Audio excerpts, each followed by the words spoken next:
He's one of the best directors working today who arguably made the best superhero trilogy of all time. Hi, my name's Zach, and today we are ranking all three of Nolan's The Dark Knight trilogy.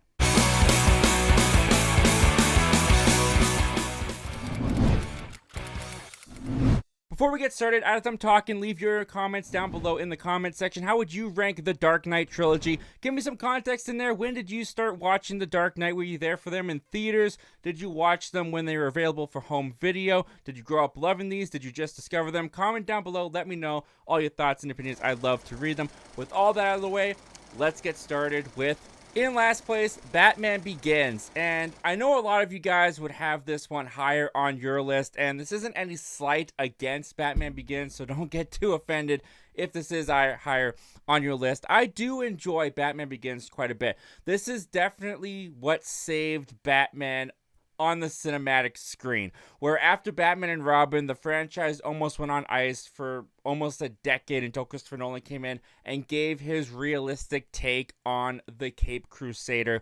And what I really like about Batman Begins is that up until this point in cinematic history, opposed from say Batman Mask of the Phantasm on the big screen, this is the first Batman movie that fully focuses on Batman and Bruce Wayne as the main characters, where you got Christian Bale in here. They're telling the origin story of how he becomes Batman. And what's really nice about Batman Begins that I've always appreciated from Christopher Nolan is how he intercuts the flashbacks of Bruce's origins with the present time of him training to be Batman. I feel like it really helps the pace of this movie and get across all the information in a brisk way. I think that the way that Christopher Nolan brings Batman to street level in this film was so unique and different for its time. And when you go back and watch Batman Begins today, it still has that unique, different feeling to it. Not since I think Matt Reeves came out with the Batman in 2022, someone else has captured the feeling that's close to what Batman Begins feels like. Of course, Christian Bale in here is great as Bruce Wayne and Batman. He's the first actor in the role that kind of brought the duality of the Batman and Bruce Wayne personas to life, where he plays the playboy philanthropist, kind of a jerk in public eye very well, that when he is Batman, given that Batman voice, you know, the way that he changes his voice, which has been parodied and mocked for basically since Batman Begins came out. But in this film, I find it actually works. It helps to distinguish Bruce Wayne from Batman. And, you know, if you're going to be hiding behind a mask and you're interacting with people that you interact with in daily life, you might want to change your voice. So I think that was a smart move on Bruce Wayne in this film.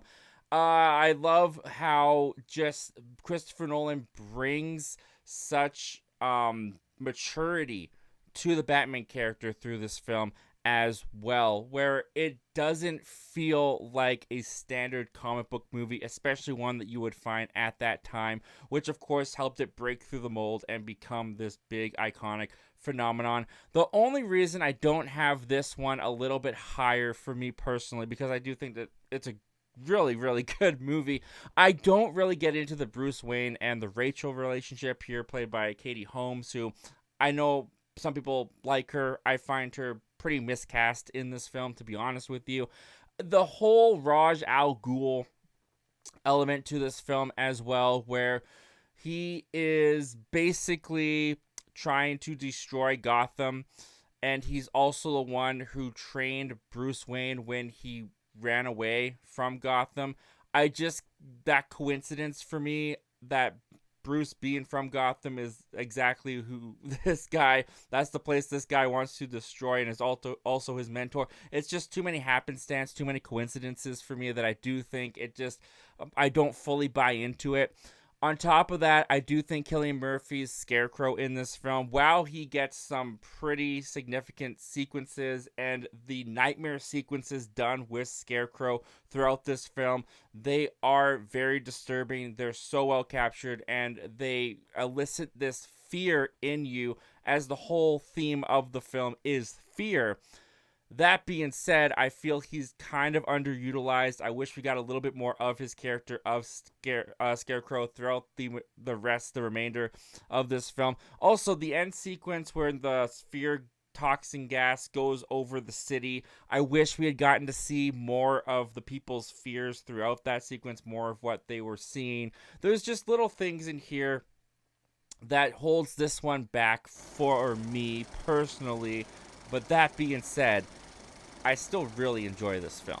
And for our runner-up, The Dark Knight Rises. And this movie gets a lot of criticism, and at times rightfully so, for being riddled with plot holes and being Christopher Nolan's sloppiest script he's probably ever written. And I don't think that is unvalid. I do think that there are definitely moments in this film that reaches for logic.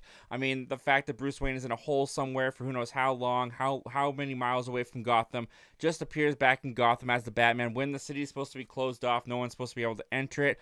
How does that work? Don't know. A bunch of cops trapped underground for who knows how long without food or water. How does that work? How do they not die from starvation? I don't know, but that doesn't take away from the fact that I find The Dark Knight Rises to be a very entertaining film. Nolan set out to make The Dark Knight Rises to be this epic conclusion to the Dark Knight trilogy, and for me, it succeeds at that. I enjoy the journey that Bruce Wayne has to go on here, building himself back up to be the Batman after being out of commission for 8 years. The sequence with Bane and Batman in the sewer where Bane breaks Batman's back is so enthralling to me. I love that sequence. Along with Bane himself, played by Tom Hardy here, I think that he is just a fascinating and compelling villain throughout this entire movie. I love the scope and size that this film gets. I love Anne Hathaway's inclusion in here as Catwoman as well.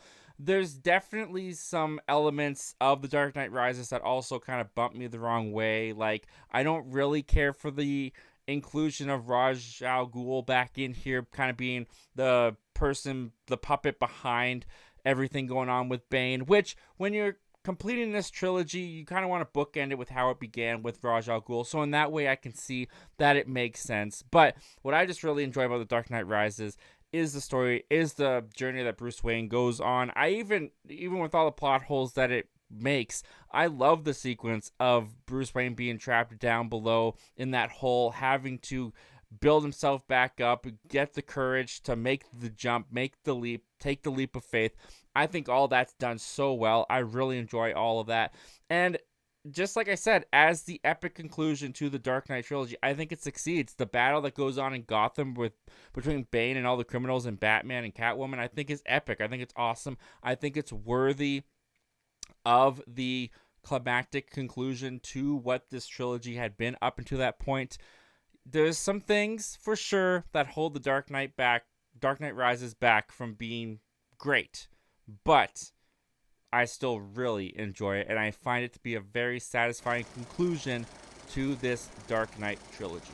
But coming in at number 1 for me is going to be The Dark Knight, the movie that redefined the superhero genre. And all these years later, nearly 20 years later, it still holds up so incredibly well. What Christopher Nolan did with The Dark Knight that just puts it above all the other comic book films, especially at that time, is that he didn't look at this purely as a Batman adaptation, as a Batman film. He approached this as a crime thriller, so that when you put characters in here like Batman, like the Joker, there's already such this solid foundation of just this great crime thriller story that having characters in here associated to the Batman IP is just the cherry on top of it. On top of that cherry, you've got the Joker played by Heath Ledger, the iconic legendary performance given in this film. And I mean, it's been said many, many times before. It'll be said many, many times after me. Ledger is a phenomenon in this film. But what's really impressive about Heath Ledger's Joker, not just the performance that he gave that basically transcended the comic book genre. It is such a phenomenal, it's one of the best villain performances ever put into a movie. But he's actually not on screen all that much in The Dark Knight. The real success of the Joker is how Nolan and his brother Jonathan Nolan were able to put him all throughout the story, all throughout the script, where you feel the presence of Heath Ledger's Joker the entire movie. You feel the way that this character is pushing every other character in this film to its limits, as the whole goal of the Joker is to break Batman's moral rules, to push him to that breaking point. Likewise, he does so with Harvey Dent, who Batman has the hope that he's going to be his successor of Hope to Gotham City. Joker wins. He breaks Harvey Dent, turns him into Two-Face, which, if I did have some complaints about The Dark Knight, the Two-Face angle in this film has always felt kind of forced to me, has always kind of felt like it comes kind of last minute. Obviously, it does work well enough by the end of the film, but the Harvey Dent character turning bad so easily always just kind of feels like something that just needed to happen for the script, where it doesn't feel naturally like it happens in the film itself. But aside from the Joker and everything in there, Batman in this is awesome. Bruce Wayne, Christian Bale gives a very, very good performance as Batman in here. The action sequences are way better than in Batman Begins. Nolan definitely stepped it up, especially when it comes to the car chase scene that happens midway in the film, with that truck flipping over, practically done. This movie looks gorgeous. When it's shot on IMAX, it is jaw-dropping. Nolan really knocked it out of the park with this film. He created a film in the superhero genre, not just in the superhero genre, in movies in general, that's iconic, is an all-time classic. And for that reason, it comes in at number 1. If you like content like this, I got some more DC content right over there you can check out. Or if you want to jump to the other side of the fence, I got some Marvel content right down there. Don't just watch movies, talk movies. I'll see you guys next time. Take care.